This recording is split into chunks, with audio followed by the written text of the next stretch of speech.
আসসালামু আলাইকুম, সবাই কেমন আছেন? সামুদ্রিক মাছ রান্নার অনেক পদ্ধতি আছে। ছুরি মাছ এভাবে রান্না করলে এর স্বাদ দ্বিগুণ হয়ে যায়। আমি এখানে একটা বাটিতে ছুরি মাছগুলো পরিষ্কার করে নিয়ে নিলাম। এখানে দিয়ে দিলাম কাঁচামরিচ পেস্ট, কিছু কাঁচামরিচ কুচিও দিয়েছি, পেঁয়াজ কুচি, টমেটো কুচি, হলুদ গুঁড়ো, মরিচ গুঁড়ো, অল্প পরিমাণে লবণ, অল্প পরিমাণে তেল দিয়ে এবার ভালোভাবে মেখে নিব। সাথে এক ফালি লেবুর রসও দিয়ে দিলাম। দিয়ে এবার মেখে নিয়ে আমি প্রায় 1-1.5 ঘন্টা রেখে দিব।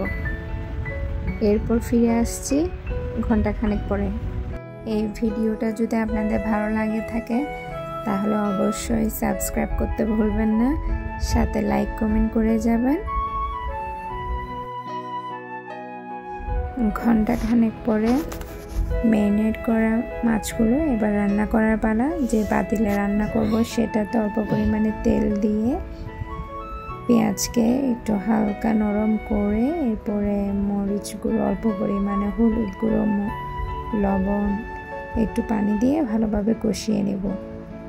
কষানো হয়ে গেলে এখন ম্যারিনেট করা মাছগুলো দিয়ে দিব। দিয়ে ভালোভাবে নাড়াচাড়া করে ঠিকভাবে বসিয়ে দিব। এই তো আমার কষানো হয়ে যাবে মাছ। এখন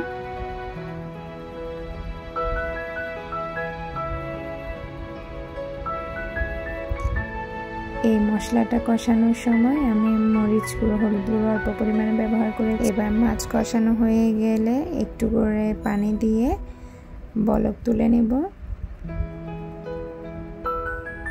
এভাবে 5 থেকে 10 মিনিট জাল করার পরে যখন মাছের গায়ে পানিটা একটু শুকিয়ে আসবে তখন আমি চুলাটা ছোট করে আঁচটা একদম কমিয়ে দিয়ে আরও 5 থেকে 6 মিনিট রেখে দিব যাতে এটা ভুনা ভুনা হয়ে যায়।